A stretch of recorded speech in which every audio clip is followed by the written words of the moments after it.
Harry, how does the man? The fault. We believe that all men are created equal. To the magnificent mosaic that is America. From radio beacon to radio beacon. I have a dream today. Change has come to America. Believe it. Knock, knock. Who's there? It's a figment of your imagination. Randi Rhodes Show. Turn up your mind.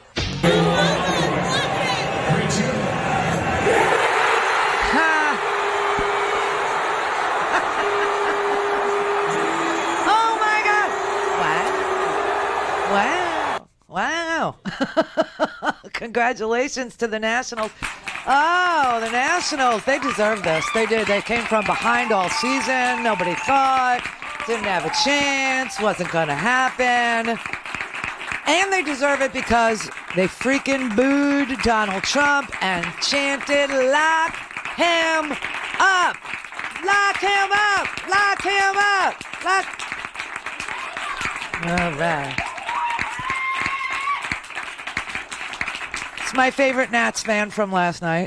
This is huge for DC. DC needed this. We got some in the White House right now. Oh, no.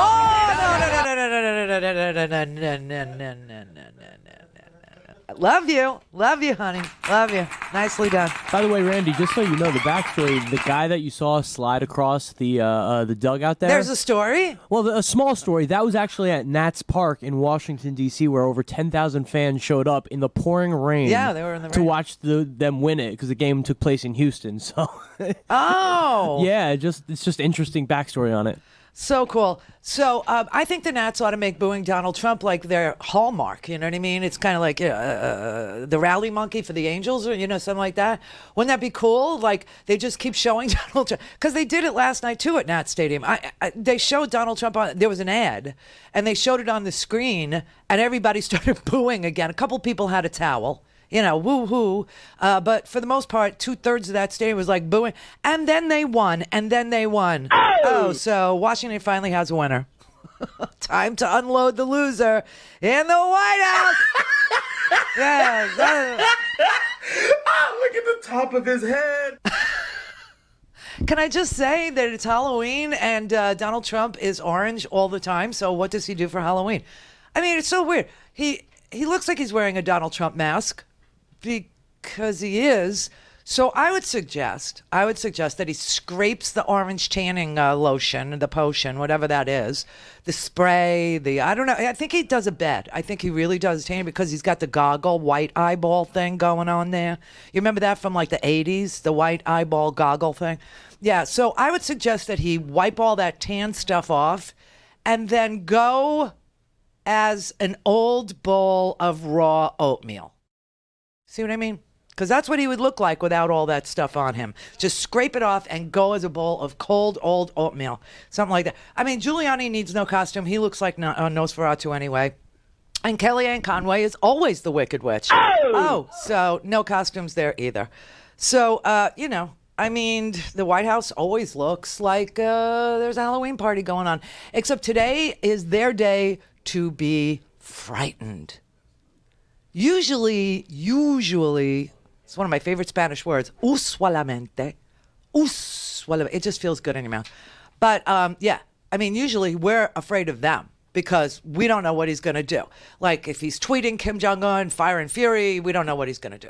So, and if he's withholding aid to Ukraine, or if he's suddenly pulling troops out of Syria, not telling the military about it, or ordering raids that they're, like, oh my God, we didn't, we better go now because we're going to lose our reconnaissance ability, we're going to lose our spies, we're going to lose our, rush in the middle of the night. We're usually afraid of him. But today, Donald Trump is afraid. Today, Donald Trump has to act. You know why? Everybody? Because they got what they asked for. You already know what happened today, right? You know that the House, I told you that this was going to happen. Everybody told you this was going to happen. This was not, something you had to dig deep to find out about, right? I mean, it was right there in the newspapers. Everybody knew Thursday, today, was going to be a big day, a big, huge day, because the impeachment inquiry resolution was going to be officially open to the public. They were going to vote on officially transferring the transcripts of the depositions that they took Which, by the way, when are the Republicans going to stop lying about this Soviet-style secret thing that went on? Look, Ken Starr, I shouldn't even start there because this is more basic. Here's the more basic. 100 Republicans. Yeah. I've been saying 50, but I was wrong. I was wrong, people. Adam Schiff said today that over 100 Republicans were entitled to, by virtue of their committee assignments, were entitled to be inside when inside the SCIF, when those depositions were being taken, and were permitted to ask questions. And that the time in the deposition phase was equally divided between Democrats and Republicans. And that the Republicans didn't even bother to show up. Isn't that something? So while they're, faking break-ins into the SCIF and big drama things, and this one's sticking his head in and saying, oh, they wouldn't let me in, That's because you weren't on the 100 of them were invited in, and very few of them actually attended. That was the sickest part. I mean, I just could not believe it. But, listen, the Republicans have been begging for this vote. And now they get this vote, and it was a big vote. And now they are decrying this vote. Shouldn't they first have voted to start an impeachment inquiry, which has always happened? The first answer is to have a vote in the House on an actual inquiry if that's what they want. Today they filed a resolution. And the resolution that was filed today, in and of itself, according to Speaker Pelosi, affirms the Soviet-style process that's been going on. She cannot unilaterally decide we're in an impeachment inquiry. You've been demanding this vote, and now that it's happening, you say the process is still a sham. I applaud the Speaker for finally admitting it is a whole entire sham, but you can't put the genie back in the bottle. But if they're going to continue down this path, there should be a vote on the front end. After Thursday's vote, what changes? Well, I don't think anything. You can't undo what they've done. I think this is just one more kind of make it up as you go along example. Nancy Pelosi wants to run an unfair impeachment, and thus she doesn't want to have a vote. Now you see this week an actual vote occurring to legitimize that sham process. So I do believe that the majority leader of the Senate's correct that Nancy Pelosi's feeling the heat, but the way she is responding to that is totally antithetical to our constitutional principles. If the House Democrats want to pursue impeachment, they should put their money where their mouth is and have a vote. This process, which was illegitimate yesterday, which is illegitimate today, apparently is going to be just as illegitimate come Thursday when they have this vote. Okay, so, they asked for it, they got it, and now they're pissed off. Now they're just, pissed off, and they're going to still attack the process. There is a saying when you practice law that when you have the facts, you pound the table on the facts. When you have the law, you pound the table on the law. And when you have neither, you pound the table. And that's what they're doing. They're just pounding the table. They're just making noise. And they're attacking the process. The process, which, by the way, is the exact same process that Ken Starr undertook when it came time to impeach Clinton. You know what the difference was? Ken Starr was appointed an independent prosecutor. So Ken Starr was able to convene a grand jury where he took witnesses in secret with only the prosecutor present, him, questioned witnesses, okay? Nobody from the other side was entitled to be in that grand jury setting. Nobody, not even a defense lawyer of any person was entitled to be. You know how grand juries are, right? It's just the prosecutor and the grand jurors and the witness, period. End of story. Well, we weren't allowed to because of Bill Barr, who needs to be disbarred. And so they did a grand jury proceeding, but invited the Republicans, split up the time evenly, allowed Republicans to question the people who were being deposed, and ran it fairly. But they didn't, the Republicans couldn't find time to show up. They just bitch. Clear for takeoff. Randi Rhodes Air Force. Air Force. RandiRhodes.com. all things Randy at RandyRhodes.com. Go for launch. Speaking truth to power, the Randi Rhodes Show. The resolution today sets out the procedures going forward with that impeachment process. The Founding Fathers understood that a leader might take hold of the Oval Office who would sacrifice the national security, who would fail to defend the Constitution, who would place his personal or political interests above the interests of the country. They understood that might happen. And they provided a mechanism to deal with it, and that mechanism is called impeachment. Yay. We take no joy in having to move down this road and proceed with the impeachment inquiry. I do. But neither do we shrink from it. The resolution from the perspective of the Intelligence Committee sets out important procedures for how we may conduct our open hearings. During the depositions that we've conducted thus far, we've used a format that we believe very conducive to the fact-finding process. Yeah.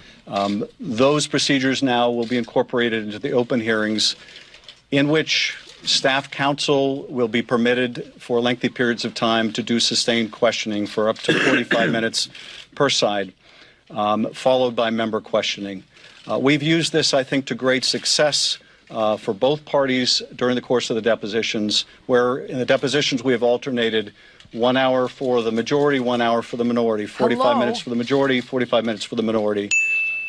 In those depositions, over 100 members have been eligible to participate. I should tell you that notwithstanding those that have complained about lack of access to the depositions, most of the members who have been permitted to attend have failed to attend, have not made use of the availability of attending each and every deposition. Oh! But those that have, on both sides of the aisle, have had an equal opportunity to question the witnesses. And indeed, when we move into open session, both parties will have an equal opportunity to question any witnesses that are called.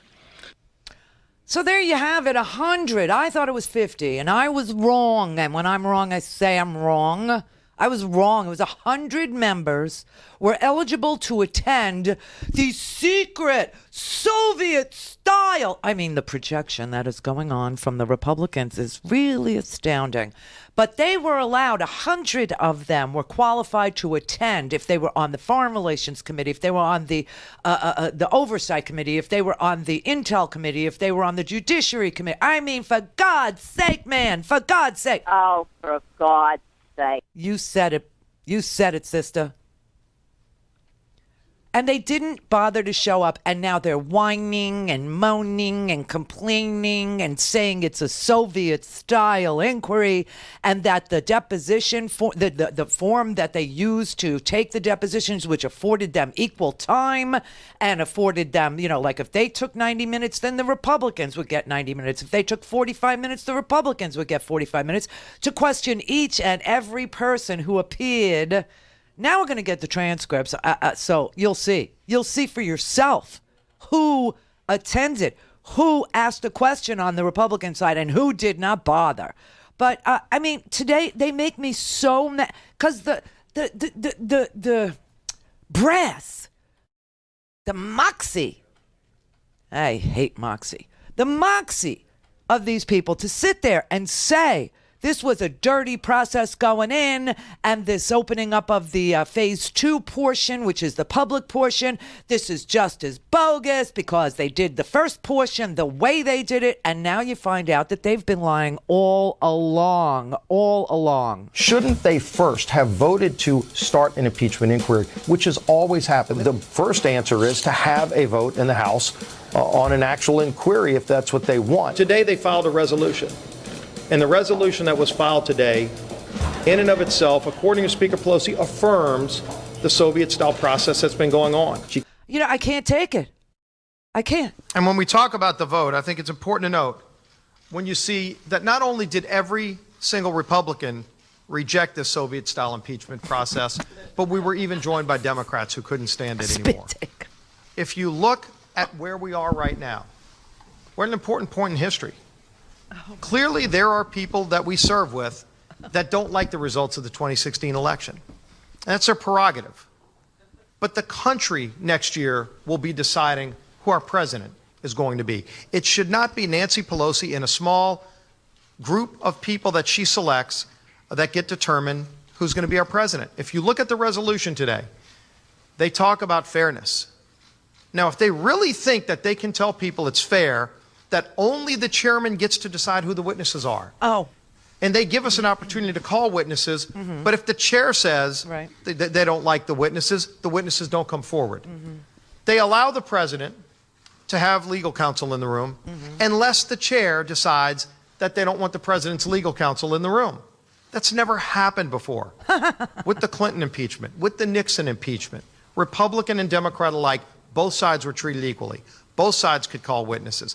President's legal counsel was in the room, not at the discretion of the chair, but because it's fair.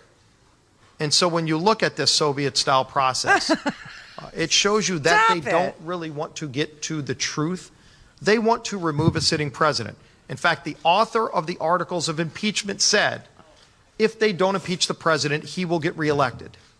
No one said that. Now, that's not why we have impeachment.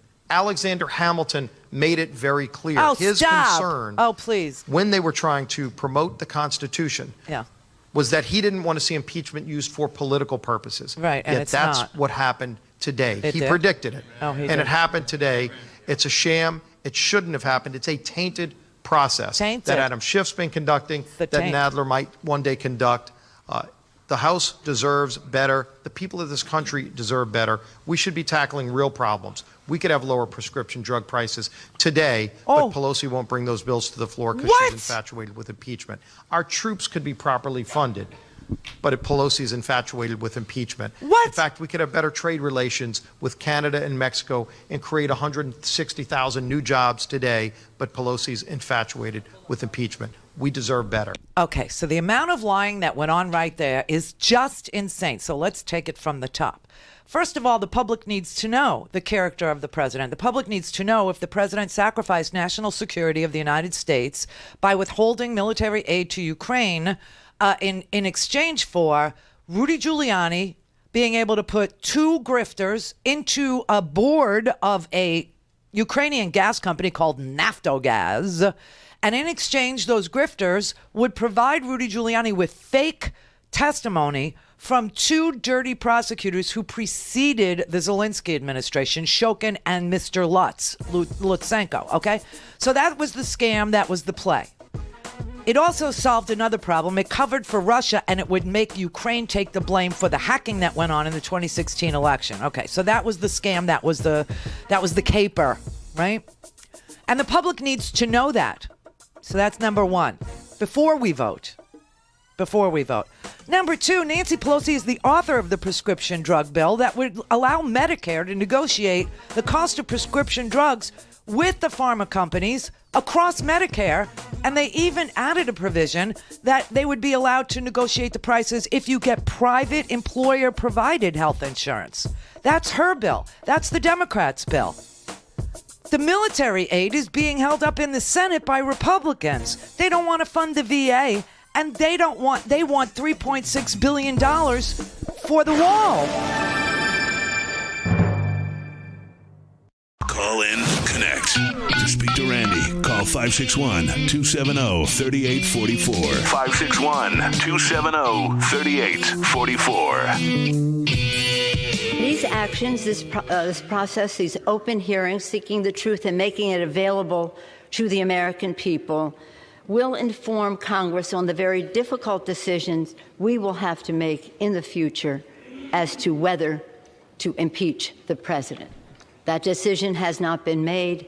That's what the inquiry will investigate, and then we can make the decision based on the truth. I don't know why the Republicans are afraid of the truth. Really? Every member should support allowing the American people to hear the facts for themselves. That is really what this vote is about. It's about the truth. And what is at stake? What is at stake in all of this is nothing less than our democracy. Seriously. I proudly stand next to the flag, and I thank the gentleman from New York for providing it for us. This flag, so many have fought and died for this flag, which stands for our democracy.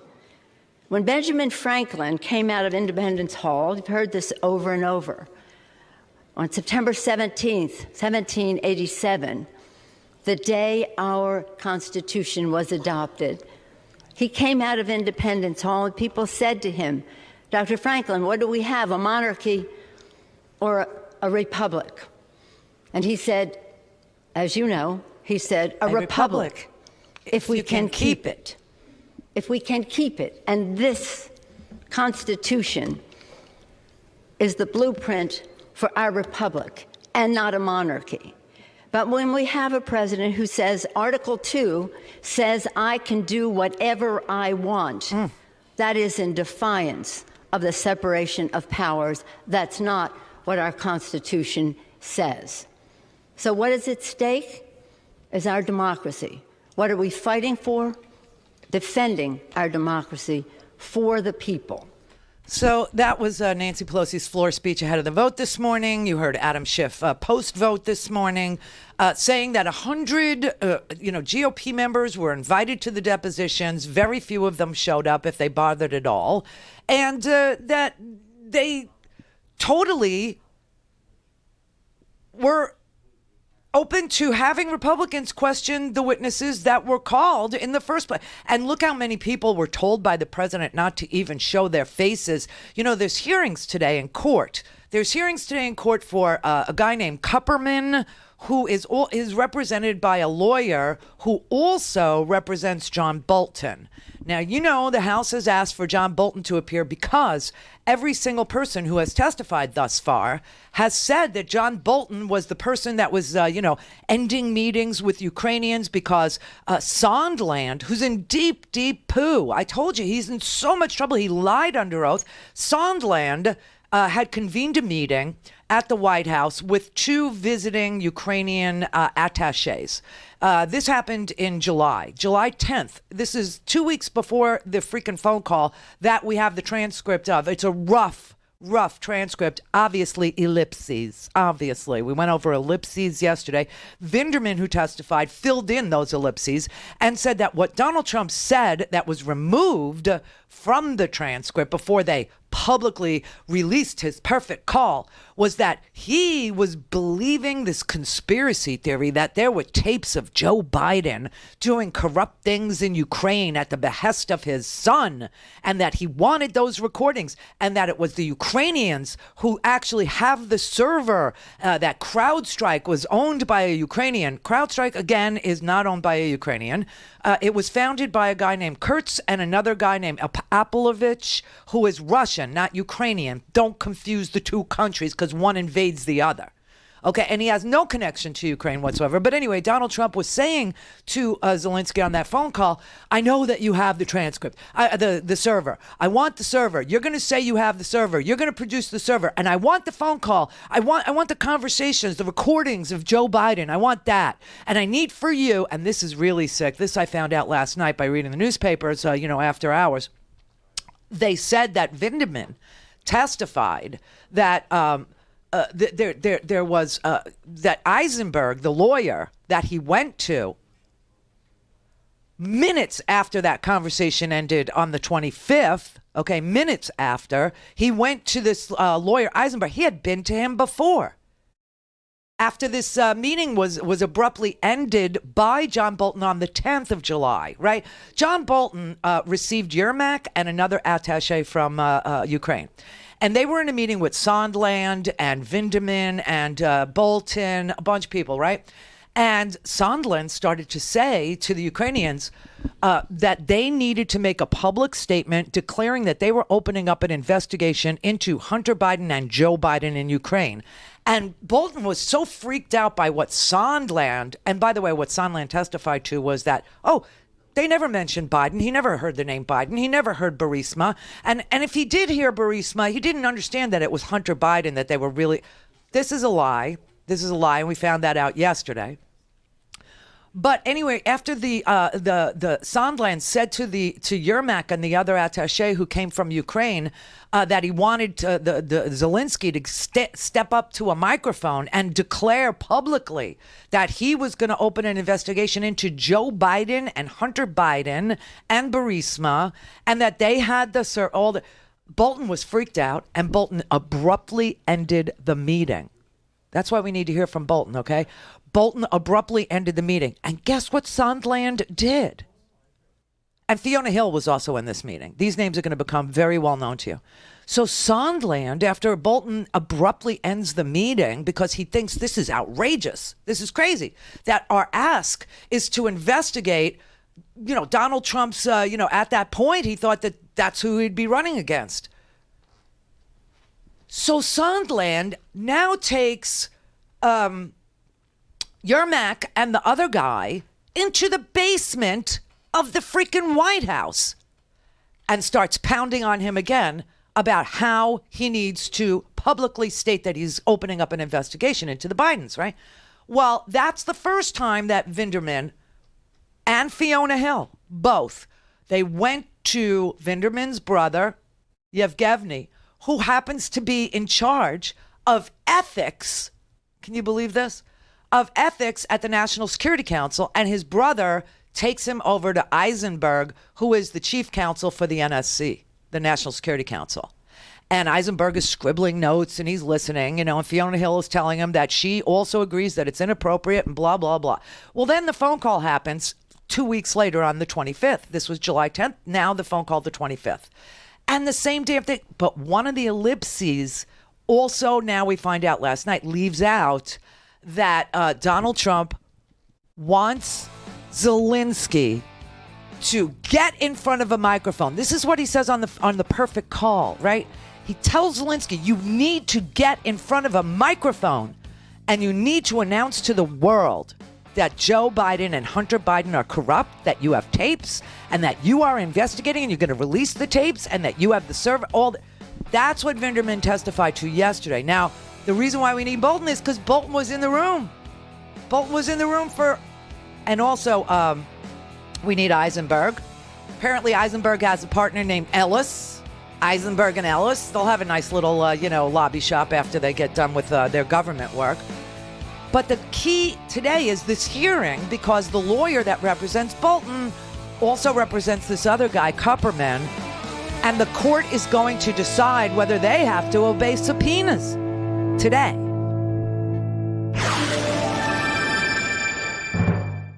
This is the Randi Rhodes Show. To speak with Randi, dial 561-270-3844. That's 561-270-3844. On this vote, the yeas are 232. The nays are 196. The resolution is adopted without objection. The motion to reconsider is laid upon the table. Objection. I don't know why the Republicans are afraid of the truth. Every member should support allowing the American people to hear the facts for themselves. That is really what this vote is about. It's about the truth. And what is at stake? What is at stake in all of this is nothing less than our democracy. Democrats are trying to impeach the president because they are scared they cannot defeat him at the ballot box. Are you kidding? Everybody beats him. That's not my words. That's the words of my colleagues from the other side of the aisle that has offered impeachment. Name names. 3 different times. Name names. This impeachment is not only an attempt to undo the last election, it is an attempt to influence the next one as well. This is unprecedented. It's not only unprecedented, this is Soviet-style rules. Maybe in the Soviet Union, you do things like this, where only you make the rules, where you reject the ability for the person you're accusing to even be in the room, to question what's going on. That didn't For happen. anybody else to call witnesses, when only one person has the right to call witnesses. And as we saw just the other day, look at that sign. The chairman was literally directing the witness to not answer certain questions by the Republicans. What kind of fairness is that? Madam Speaker, history is testing us, and I worry, based on what we have heard from the other side today, that some may be failing that test. There are no kings and queens in America. That is what separates this country from so many other nations. No one is above the law. Let me repeat that. No one is above the law.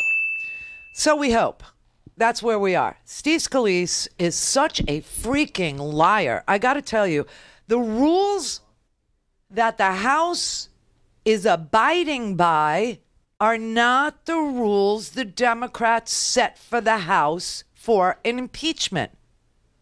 The rules that are in place right now are in place because in 2015, Boner and his Republican majority changed the freaking rules.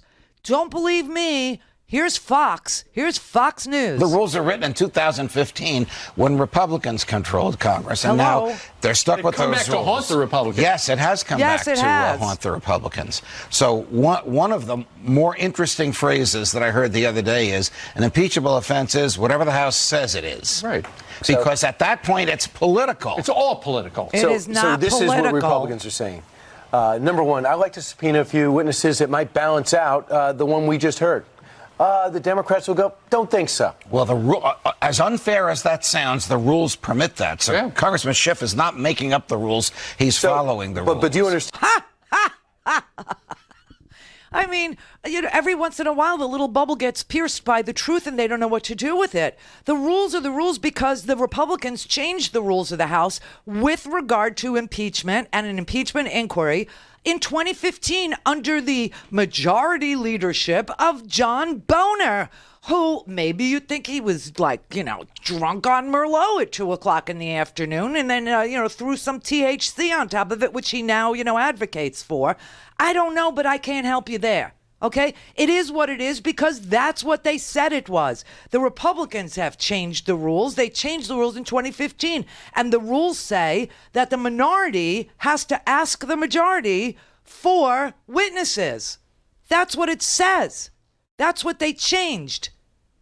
They also gave the majority, which they did not have before, subpoena power in the case of an impeachment inquiry. And so in 2015, Boehner gave away the store. And you know what? The Democrats screwed up too because Harry Reid used the nuclear option for the filibuster for certain judgeships. And now we're ending up with some of the most lunatic fringe judges ever. We got a 37-year-old the other day who has never tried a case in his life. He's a law professor, 37 years old, never once tried a case, and they confirmed him. And then, of course, Donald Trump is after the Ninth Circuit. I mean, he hates the Ninth Circuit. He said maybe he would abolish it, right? And so he's been nominating kooks and weirdos. This is number 10. He has put 10 judges, or has tried to put 10. This would be number 10. 10 judges on the Ninth Circuit that are so poorly qualified. I mean, if you read the American Bar Association, if you read the letter about this particular dude that cried and wept and whined and complained during his confirmation hearing yesterday, this lunatic, Mr. Van Dyke, got a letter from the ABA who conducted 60 interviews with his peers, with his colleagues, and with judges before whom he had made a case.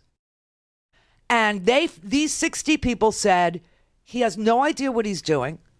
He doesn't understand basic rules and procedures. Okay, he doesn't know how to introduce a piece of evidence. He doesn't know anything. He doesn't know how to file something. He's arrogant and he's lazy. And it's not that he's not smart. He's an ideologue. Okay, he's an ideologue. And the problem came when what's his face in the House started questioning him about this letter, and asked him about the ABA's statements about arrogant, lazy, about doesn't know procedure, but the part that made the rounds yesterday was the part where he said, the ABA letter said that he could not be fair to LGBT litigants. He could not be fair because he was such an ideologue. He did not have an open mind. He did not have judicial temperament. He did not have the character that was required, nor did he have the chops, okay? He doesn't understand basic, procedures. And so they asked him about this portion about the LGBT. Now, he cried, but I want you to listen to it with me, because there's something in that ABA letter that nobody decided to tell you, apparently.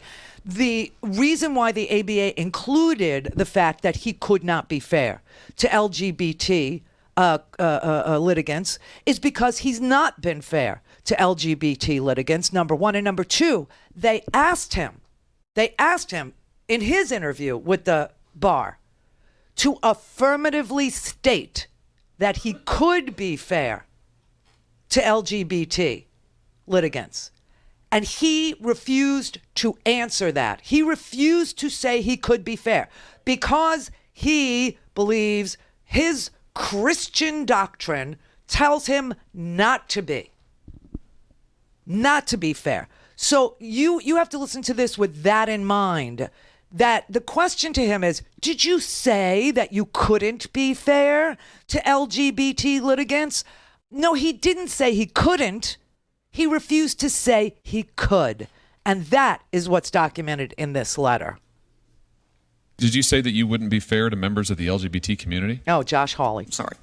No, I did not say that. I do not believe that. It is a fundamental belief of mine that all people are created in the image of God. They should all be treated with dignity and respect. Senator. What? How about they should all be treated equally under the law? He could not say that during his interview with the Bar Association. So I just want you to know that this is what Trump is doing to the judicial system. This is what he's doing to every single American. And these things matter. All of this matters, that he's packing the courts, that he's trying, So anyway, listen, this is just so sick because the rules that are being employed now in this impeachment inquiry are the exact rules the Republicans voted for when they were the majority in 2015. That's just a fact. The GOP wrote these. Now, here's Judge Napolitano explaining to you about the entitlement that Schiff has to convene a grand jury. Ken Starr, whom we all know, who was the independent counsel at the time, handed a tremendous amount of evidence to the House Judiciary Committee. How did he generate that evidence? In grand secret. Jury. What did he do? He put witnesses on before a grand jury, and the grand jury made all kinds of findings, and they took that. So Adam Schiff is getting that stuff together. Correct. But nothing was used against Bill Clinton that came from Ken Starr that wasn't at some point filtered through the public so that the president's lawyers can challenge it. That's what this procedure permits. That makes sense. Congressman Schiff is, in my opinion, following the rules of the House of Representatives. You generate the information in secret. You decide which you want to make public. You can't use anything against the president that has not been challenged and aired in public. So that he can defend himself. Correct. So that his lawyers, whoever they're going to be, ultimately will be seated at a table at the House Judiciary Committee challenging that evidence. See. And this has been... Mary had a little man. The fault. We believe that all men are created equal. To the magnificent mosaic that is America. From radio beacon to radio beacon. I have a dream today. Change has come to America. Believe me. Knock, knock. Who's there? Hey. It's a figment of your imagination. Randi Rhodes Show. Turn up your mind. Those in favor, please say aye. Aye. Those opposed, say no. Opinion of the chair, the ayes have it. Madam Speaker, Resolution is adopted. Madam Speaker, on that I would request the yeas and nays. The yeas and nays are requested. Those favoring a vote by the yeas and nays will rise. A sufficient number have arisen. The yeas and nays are ordered. Members will record their votes by electronic device. This is a 5-minute vote, colleagues. A 5-minute vote. All right, so that was significant because yesterday there was some debate in the GOP in the circle. You know what I'm going to say, that they should not record electronically their votes. And I guess they resolved that betwixt and between themselves because they asked to have their votes recorded. And of course, not one single Republican voted to proceed with an open public hearing, which they were asking for. And now that they've got it, they go, see, Nancy caved into us. Now, Nancy didn't cave into you. This was always going to be phase 2. Because we didn't have a special prosecutor like a Ken Starr, which is where we left off in the last hour, with Judge Napolitano on the Fox News explaining to you that Ken Starr was a special prosecutor who was authorized to convene a grand jury. In a grand jury, there are no defense lawyers, period, end of story. You have a prosecutor, witnesses being questioned by that prosecutor, and the jury members. And they vote to indict or not to indict. Well, we weren't able to do that because of Bill Barr and because of Trump's own lawyers, who literally went to court and said that if he killed somebody on Fifth Avenue, and if he shot them in broad daylight, and there were thousands of witnesses to the killing, there would be nothing that they could do to hold the president accountable until after he left office. The judge was, his name was Judge Chin. He was almost inconsolable. He said, really? This is what you're arguing? That a president could commit murder in front of witnesses on Fifth Avenue in broad daylight, and there would be nothing the American government, there would be nothing the court, there would be nothing that Congress, there would be nothing, no remedy for having a murdering president in office? He said, yes, that's what I'm arguing. So because that is the position of the Trump administration, okay, we weren't allowed to have a prosecutor convene a grand jury in this matter of sacrificing our national security in exchange for political dirt manufactured on a political enemy of the president. And everybody's an enemy of the president that doesn't agree with the president, let alone runs against him. Right? And that I mean, America has a right to know if that happened, right? But honest, and of course he said it on TV. He said it on TV. He said Russia. He said Ukraine. He said China oughta too. I mean, he's asked, numerous countries to get involved in our elections. He says it. Freaking Mick Mulvaney, his chief of staff, who, by the way, this is crazy. Mick Mulvaney, the chief of staff at the White House, was not told that the president had ordered the Rangers and Delta Force to go and capture or kill al-Baghdadi. He was not told until after it happened. That is so weird. Now, there is a man, his name is Chris Whipple. He's a historian, and he wrote an entire book on the role of the chief of staff in the White House. And Lawrence O'Donnell interviewed him last night. This was shocking, really. Trump has had the worst relationships with White House chiefs of staff ever. This is a fascinating level. What we saw this weekend, where let him go home and not even tell him what's happening. Yeah, let me just begin by conceding what you've been trying to tell me for a long time, Lawrence, which is that the subtitle of my book, How the White House Chiefs Define Every Presidency, is no longer operative, as Ron Ziegler used to say. Oh, my God. Only Donald Trump defines his presidency. And in the process, what we've seen over the last week is that he's defined the chief of staff out of existence. I mean, Mick Mulvaney had no authority to begin with, never tried to assert the authority that he should have. But now he's the invisible man in South Carolina during one of the critical national security operations of the presidency. So we truly have a situation where there are no guardrails, no grown-ups, and the inmate is running the asylum. Wow, that's freaking scary, okay? So we don't have a chief of staff. Everybody's enacting this or enacting that, right? We don't have a real government anymore. Well, here's another little piece of information for you. Try and store this in your permanent Rolodex because it's going to come up in these public hearings, and I want you to understand the story really, really well so you'll know when people are lying to you, okay? Well, when Lieutenant Colonel Alexander Vindman testified on Tuesday that the National Security Council convened, he said that the President of the United States was operating under a belief, this is crazy, this is really nuts, that a staffer to Devin Nunes, a guy named Kash Patel, was really the White House expert on Ukraine. Mr. Vindman, Lieutenant Colonel Vindman, was the Ukraine expert in the White House at the National Security Agency. Okay? That was Vindman's job. But Alexander Vindman, literally testified that after attending that meeting I just told you about that happened, in May, right? The May 23rd meeting where the delegation was sent to Ukraine instead of the president going to Ukraine to congratulate Zelensky, instead of the vice president going to Ukraine to congratulate Zelensky. The president was sending signals to Zelensky that the United States did not support him unless and until he got up to a microphone and said publicly that the Bidens were dirty, he had tapes, and that the Ukrainians had the server and they were the ones that did the hacking. So that was in May. Rick Perry was there and Vindman was there.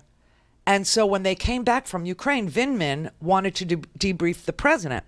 And what Vindman testified to on Tuesday was, quote, the U.S. government policy's community's view, the policy community on Ukraine, their view, is that the election of Zelensky and the promise of reforms to eliminate corruption will lock in Ukraine's Western-leaning trajectory and allow Ukraine to realize its dream of a vibrant democracy and economic prosperity. This is what he was going to debrief Trump about, because he had heard Donald Trump trashing Ukraine as a very corrupt country, a horrible guy. Why? Because Vladimir Putin was telling him this. Swear to God, this is all going to come out. So Vindman went to debrief the president, and at the last possible second, he testifies to this, at the last possible second, he was told, don't attend the briefing. And Vindman said, why do you want me not to debrief the president on our trip? The people around the president worried that it might confuse Donald Trump because Donald Trump had been told falsely by Devin Nunes that this guy, Kash Patel, who was a Nunes staffer with no experience at all in matters dealing with Ukraine, no experience whatsoever. But the president of the United States was told that Devin Nunes' staffer was really the Ukraine expert in the White House and that Vindman was not anybody that he should be talking to. And so Vindman was told, don't debrief the president about your trip because it'll confuse him. He thinks that Patel is the guy. Fiona Hill knows about this also, and she testified that she was directly told at the time that this guy from Nunes' office was being represented as the Ukraine expert to the president, and that's why Vindman wasn't allowed to attend this meeting, because it would confuse Donald Trump, that he was listening to some lunatic Nunes guy who was trashing Ukraine.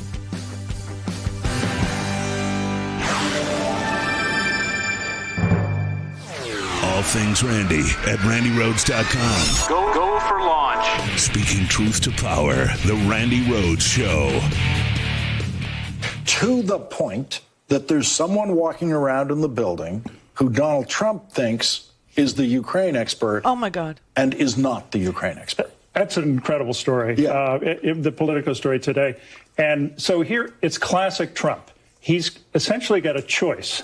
He can be briefed by the guy with the chest full of medals, Harvard-educated, fluent in Russian and Ukrainian, the expert on Ukraine, or he can be briefed by this guy from Nunes' office wearing a tinfoil hat who pursues these ridiculous conspiracy theories. Guess who he chooses? Naturally, he goes with the tinfoil hat guy. And this speaks to this astonishing obsession of Trump with the 2016 election. And I think, look, we've had delusional presidents before. Richard Nixon was convinced there was something in a safe in the Brookings Institution and told Haldeman to go blow the safe. And it was a figment of his imagination. But it's nothing compared to this fixation of Donald Trump. And by the way, they just didn't do it. They just yeah. They didn't do it. They did break into Watergate, but they did not break into Brookings. That was one that Haldeman decided not to do. Right. But it pales in comparison to this obsession that Trump has with 2016. And I agree with Tom Bossert, his erstwhile ally, maybe still ally, who said, this is Trump's white whale. This could be the thing that really brings him down. But at least Nixon was drunk and popped pills and stuff. What is Donald Trump's excuse? He says he's not drunk. People say he's like high on, I don't know, Benadryl or something. He's got a drawer full of, that is not an excuse. This is just unbelievable. So that is a true story. And it was broken by Politico yesterday. And it's just so freaking frightening. What happened here was Devin Nunes picked a staffer, another tinfoil hat wearing, conspiracy theory loving staffer, a guy who worked to discredit the FBI. Yeah. James Comey, the FBI, DOJ, the whole thing, right? This is a guy who peddled all these conspiracy theories about James Comey, wiretapping the president. Remember Nunes? Nunes said, he was bringing information to the White House about a wiretap? No, he was taking conspiracy theories from the White House and putting it on the House floor. This is the same staffer that was running in between. This is so crazy. And Adam Schiff said that Devin Nunes obviously was allowed to be in these depositions that they claim were closed to them, but 100 of them were invited and given equal time to question witnesses, including Vindeman. And Adam Schiff said that Vindeman, when he was being deposed, that Nunes was floating in and out of the 10-hour deposition, that he never sat there. He didn't ask any questions. He was just, sticking his head. This is crazy. This is crazy pants. But Vindeman did testify, the lieutenant colonel. He testified that this guy, Nash Patel, Nunes' stupid staffer, a conspiracy theory loving, DOJ trashing, James Comey bashing guy, was feeding the president this conspiracy theory steadily. This is what Tom Bossert was talking about when he said people around the president. But the crazy part is that you couldn't have the real Ukraine expert speak to the president after his trip to Ukraine because the president would be confused by the fact that he was duped by Devin Nunes. Holy moly. Oh, my. Oh, for God's sake. Seriously, we have an insane man. We have an insane president. It's like, I mean, I don't understand how this man has lasted as long as he has. I mean, yes, it took 2 years to win back the House. So I get the first two. And now we have an open impeachment inquiry. So the transcripts from these particular depositions are going to be released to the public. Adam Schiff said so today, and if you read the resolution, which really wasn't very long, then you'll know that the rules that they're following are the old GOP rules that were set by John Boehner in 2015. And they are following the rules of the House as they found them in 2015. It's now almost, 2021. But it's almost 2020. But they found the rules and they decided to go with the rules as written in 2015.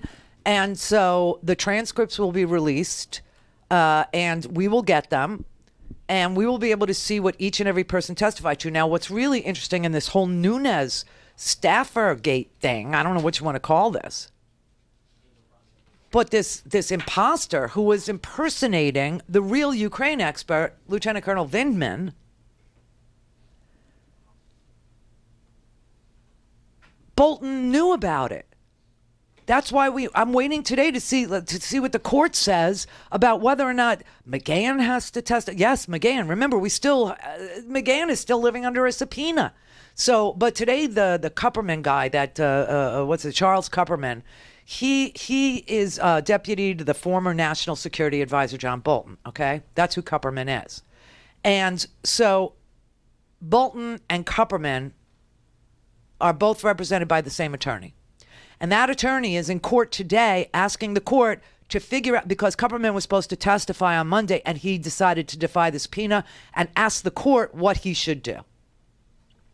And so the court is going to decide, or at least hear it today. I don't know if they'll decide today, but I know the court is hearing it this afternoon. And whatever the court decides on Charles Kupperman is what's going to bind or release John Bolton.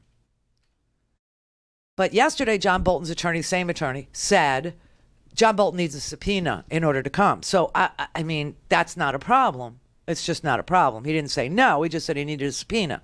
So that's like what they call a friendly subpoena. Just need one. I'm asking. And if the court decides that they have to actually comply with subpoenas, then they all have to show up. Now, can you imagine, I mean, in public testimony, this guy, Lieutenant Colonel Vindeman, think about, if you're old enough and you remember Iran-Contra, Oliver North, the whole freaking country watched these hearings, the Iran-Contra hearings where we screwed up Central America so hard that we're paying for it right now with corrupt governments in Nicaragua and El Salvador and Guatemala. Yeah, we're still paying that price, right? And we're paying the price in Iran for overthrowing their last duly elected government, right, and putting in a monarch. I mean, the stuff that America does it always comes back to bite you. But Republicans suck on foreign policy. They're just terrible. They're also bad on fiscal policy because what they do is they lower taxes every time they're in the majority, and then they spend like drunken sailors, right? And then Democrats come in and they scream that Democrats have to cut because of the deficit that they ran up.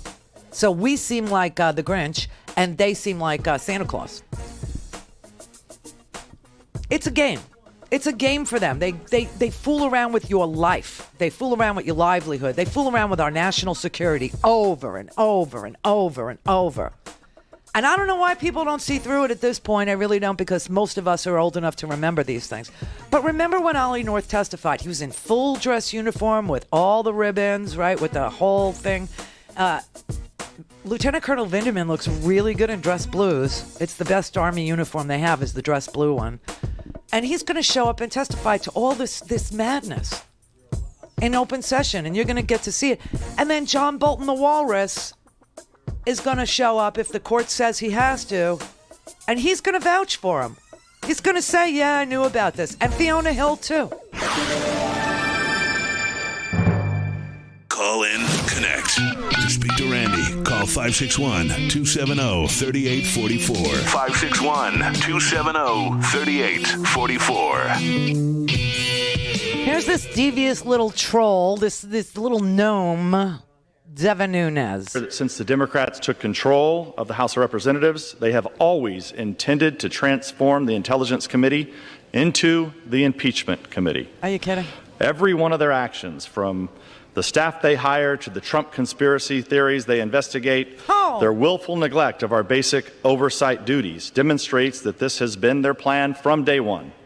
And now this is further confirmed by the adoption of these rules, which simply gives the House approval for the Intelligence Committee Democrats to continue pursuing their bizarre obsession with overturning the results of the last presidential election. It's about accountability. Nevertheless, after spending 3 years trying to manufacture a crime they can attribute to President Trump, they've come up empty.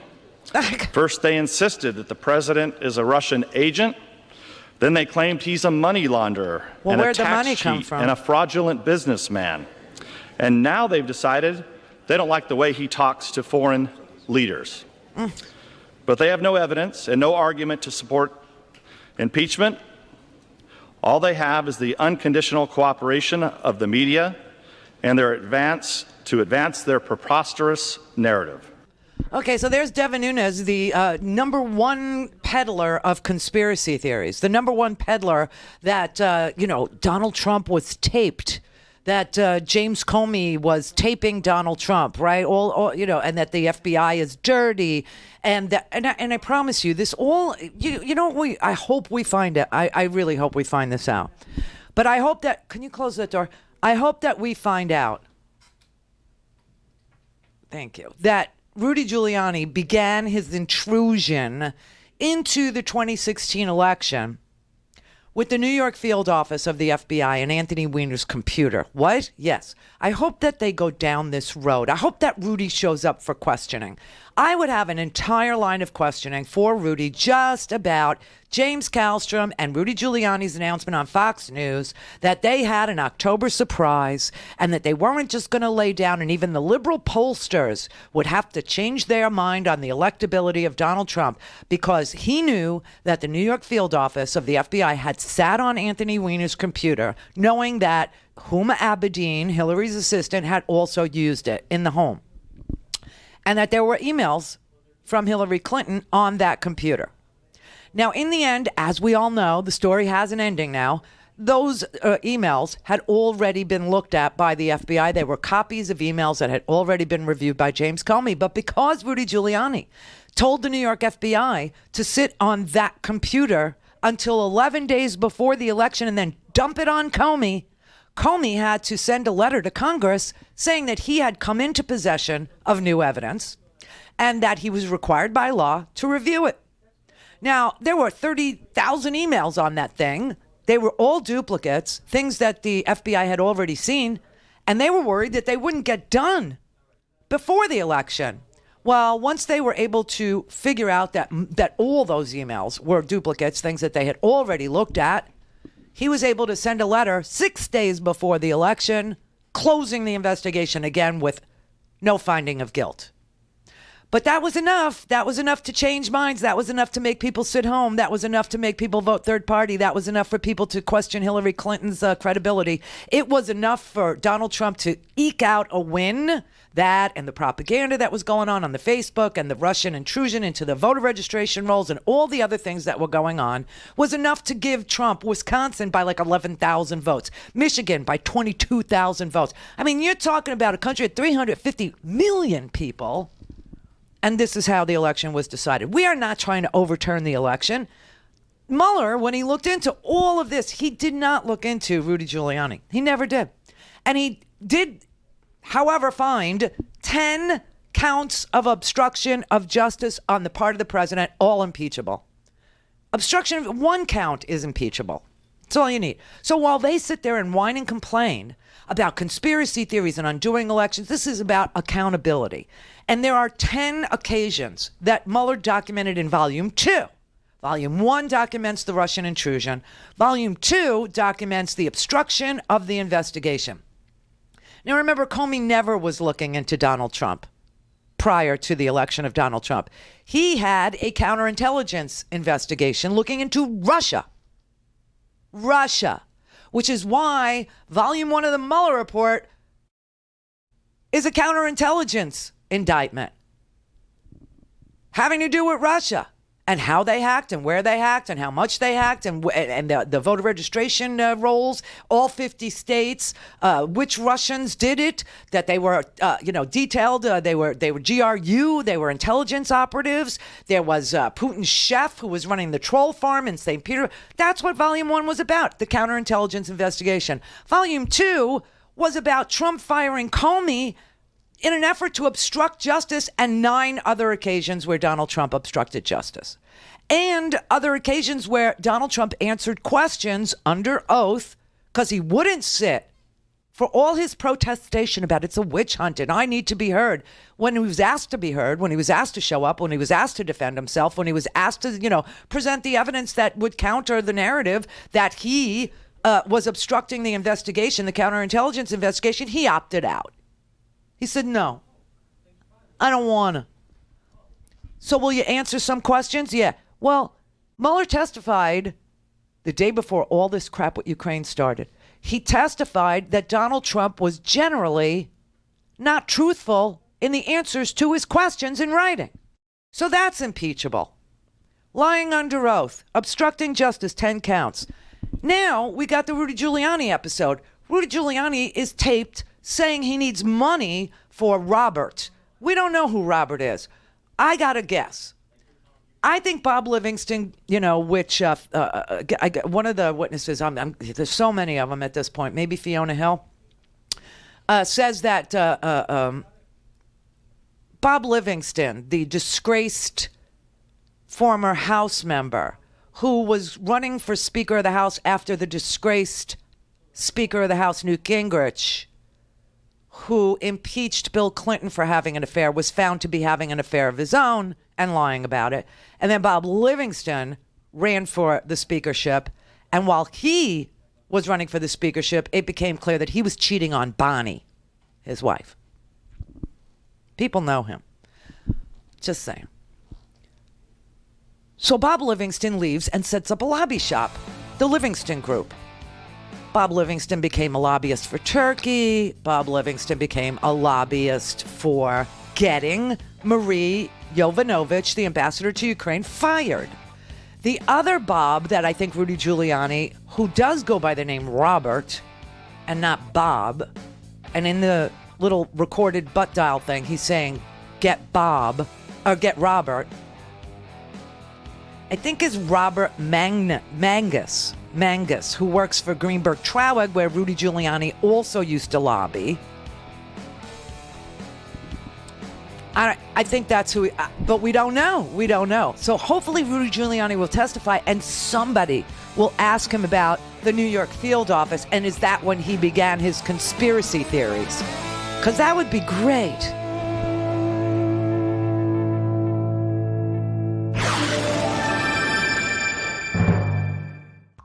This is the Randi Rhodes Show. To speak with Randi, dial 561-270-3844. That's 561-270-3844. You know, Charles would have a hard time with a fraud case because he didn't do any due diligence.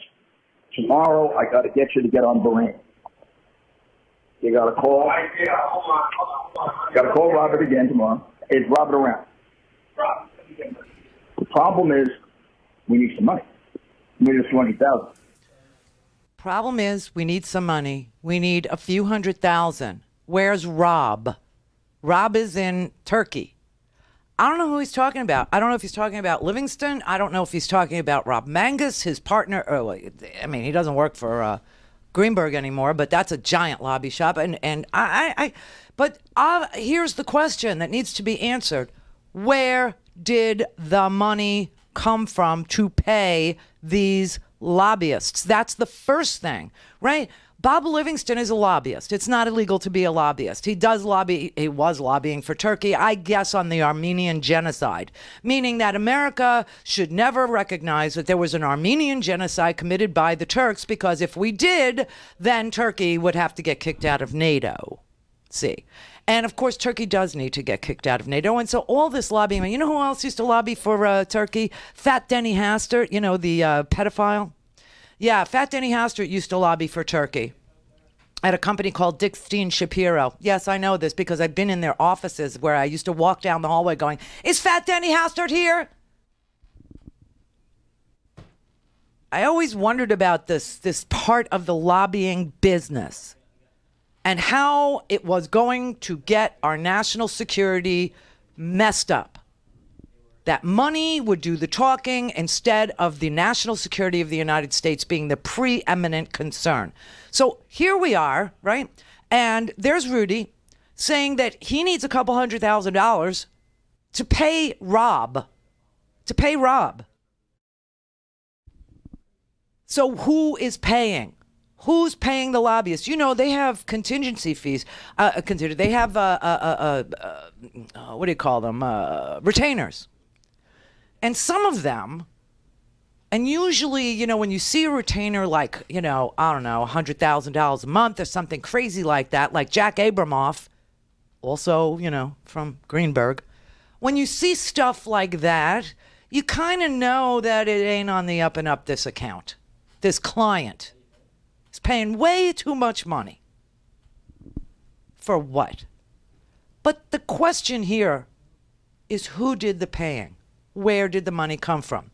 So are we going to find out that Rudy Giuliani is going to show up on Sean Hannity's show like he did with regard to Stormy Daniels getting paid and say, yeah, you know, it was paid and it was funneled through a law firm? See what I mean?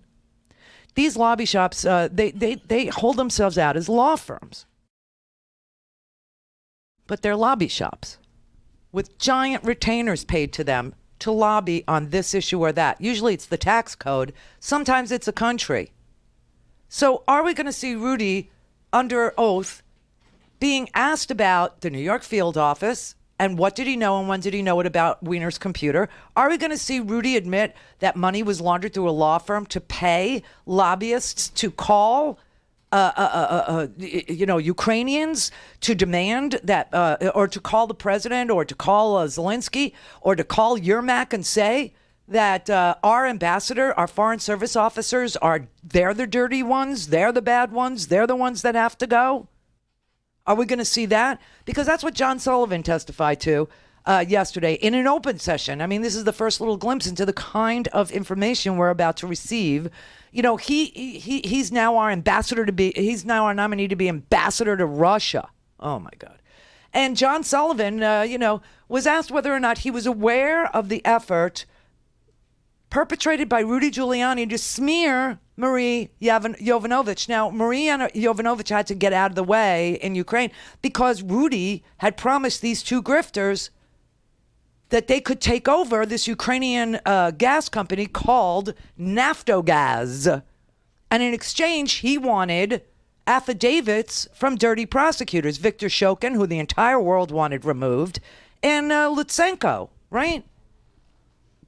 So he was asked. You were aware that there were individuals and forces outside of the State Department seeking to smear Ambassador Yovanovitch, is that correct? I was. And to seeking to remove her, is that correct? I was. And did you know Mr. Giuliani was one of those people? I believed he was, yes. Oh, geez. When, in fact, this came about, did you ever personally advocate for a statement of support on behalf of Ambassador Yovanovitch? At the time of her removal, I did not. So let me turn then to some of these other questions. What did you know about a shadow Ukraine policy being carried out by Rudy Giuliani? My knowledge in the spring and summer of this year about any involvement of Mr. Giuliani was in connection with a campaign against our ambassador to Ukraine. That's disgusting. Now, who's paying the bill? Who is paying? That is a key question.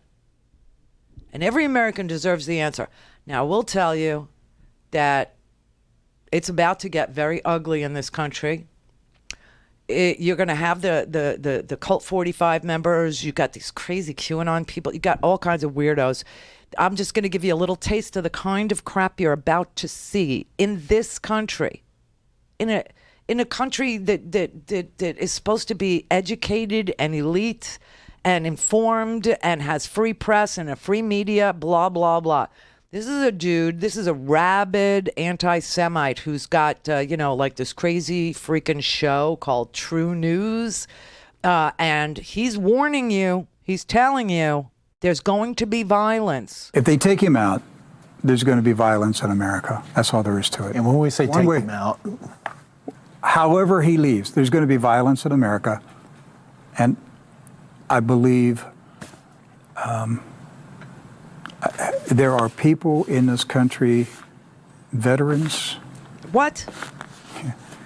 There are cowboys. Cowboys.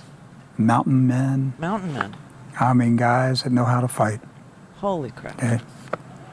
And they're going to make a decision that the people that did this to Donald Trump are not going to get away with it.